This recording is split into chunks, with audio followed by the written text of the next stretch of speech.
मसीह में आप सबकी सलामती हो। उम्मीद है आप सब खैरियत से होंगे। आज हम खुदावन के ज़िंदगी बख्श कलाम में से सीखेंगे। मैं आपका होस्ट, आपका एवेंजलिस्ट साहिल शफीक आज नई वीडियो के साथ आपकी खिदमत में हाजिर हूँ। आज हम खुदावन के ज़िंदगी बख्श कलाम में से सीखेंगे। आज का हमारा अनुमान कुछ ख़ास अनुमान है। आज हम इसके बारे में जानेंगे, इसके बारे में सीखेंगे। आज हैरान कुन अनुमान है। आज का हमारा अनुमान इब्लीसी सरगर्मियाँ। आपको सोच कर थोड़ी सी हैरानगी होगी कि ये किस टॉपिक पर बात करने लगा है। आज हम इस पर बात करेंगे कि इब्लीसी सरगर्मियाँ क्या हैं, हमें किस तरह अपने आप को उससे बचने के लिए तैयार करना चाहिए। आज हम इसके बारे में सीखेंगे। खुदा के फरिश्तों की तरह इब्लीस और उसकी बदरूहों में दुनिया में मौजूद हैं, आप सब जानते हैं, और वो बदी के तमाम काम करती हैं, लेकिन वो अकेली दुनिया में बदी के कामों की जिम्मेदार नहीं। किताब मुकद्दस में दर्ज है, मौजूद है कि गुनाहों की जिम्मेदार बदरूहें और शैतान नहीं, बल्कि किसी भी फर्द के अपने ज़ाती काम भी गुनाहों का बायस हैं। यकूब के बाब में लिखा है, पहला बाब उसकी 14 आयत में मरकूम है। फिर भी किताब मुकद्दस हमारी हौसला अफजाई करती है। देखें, ये भी एक खुदावन की मोहब्बत है हमारे लिए कि फिर भी किताब मुकद्दस यानी खुदा की मुँह की बातें, खुदा का कलाम हमारी ही हौसला अफजाई कर रहा है।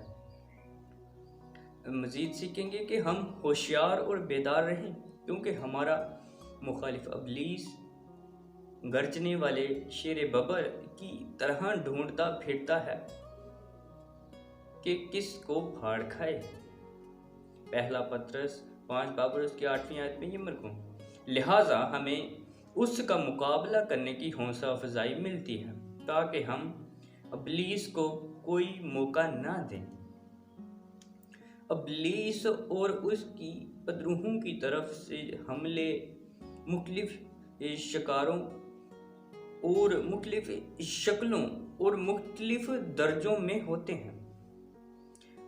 जैसे कि शिकारों लिखा, यानी कि उसका हम शिकार बन जाते हैं किसी भी रीज़न से, मतलब हमारी वो कमज़ोरी को ढूंढता है और हमें अपना शिकार बना लेता है, जिसकी वजह से हम गुनाह में चले जाते हैं।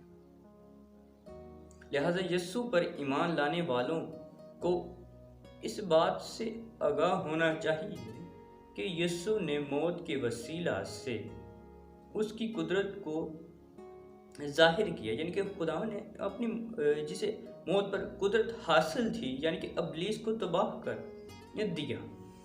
पुरानी वक़्त में आप उसका 2 बाब उसकी 14 में पढ़ें। मसीह ने सलीब पर हुकूमतों और इख्तियारों को अपने ऊपर से उतार कर उनका तमाशा बनाया और सलीब के सवाब से उन पर फतह याबी हासिल की। और देखें कि हमारे मसीह ने हमारे लिए सलीब पर सारी लानतों को अपने ऊपर लेकर उन्हें हराया, उन्हें ख़त्म कर दिया, इब्लीस को मार गिराया, उसके सर को कुचला, ताकि हमारी निजात हो, हम अब्दी ज़िंदगी के वारिस बन सकें, हम उसके जंगल से निकल सकें।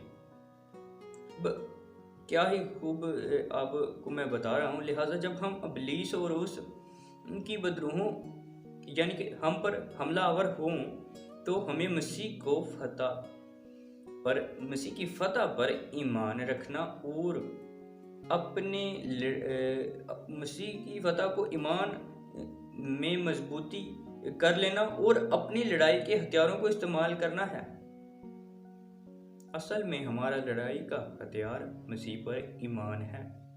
हम बदरूहों को यीशु मसीह के नाम से चले जाने का हुक्म देने का फैसला कर सकते हैं। ये हमारे मसीह का हमसे प्यार और उसका इख्तियार हमें बसा है। जैसा कि हमें उनसे डरना नहीं चाहिए, क्योंकि जो तुम में है वह उससे बड़ा है देखे ना, जब हम खुदावन को कबूल कर लेते हैं तो हमारे अंदर खुदावन का पाक रूह, खुदावन का रूल कुदूस आ जाता है। जैसा कि आप सब जानते हैं कि हम हर वक्त इस बात से खुश ना हो कि बद्रुहें हमारे ताबे हैं, बल्कि हमें हमें इससे खुश होकर हमें इसलिए खुश होना चाहिए कि हमारे नाम आसमान पर लिखे हुए हैं। पौलुस मसीहियों को बताता है, खुदावंद का बंदा पौलुस मसीहियों को बताता है कि जो इत्मीनान का चश्मा है शैतान को तुम्हारे पाँव से कुचल देगा। जब यीशु मसीह को खुशखबरी की मुनादी होती है और लोग यीशु मसीह पर ईमान लाते हैं तो एक रूहानी जंग की फतह होती है। मसीह एक दिन यकीनन वापस आएगा। मेरा ईमान है, आप सबका ईमान है कि वाकई जैसे कि खुदावन की आमबिसानी की बातें पूरी हो रही हैं, मसीह यीशु जल्द आने वाला है। आप इस बात से वाकिफ़ हैं। इस दुनिया से शैतान और बदरूहों का सारा असर ख़त्म कर देगा, क्योंकि मेरा यीशु वो नासरी है जिसने उसको सर को कुचला, और वो इसकी सारी फौजों को इसको ख़त्म कर देगा और हमें मुकम्मल रिहाई मिल जाएगी और हम उसकी हम्द सना, उसकी ताज़ीम, उसकी तमजीद करने वाले बनेंगे। अपनी ज़िंदगियों को तैयार करें ताकि हम अपने नाम आसमान पर लिखवा सकें, एक खुशी हासिल कर सकें।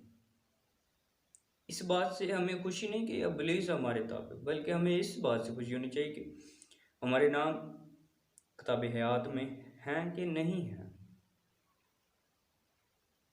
जैसा कि आप सब जानते हैं कि कलाम में एक बहुत अच्छी आयत है कि मुबारक है वो जो पहली मौत मरते हैं, अफसोस है उन पर जो दूसरी भी मरेंगे।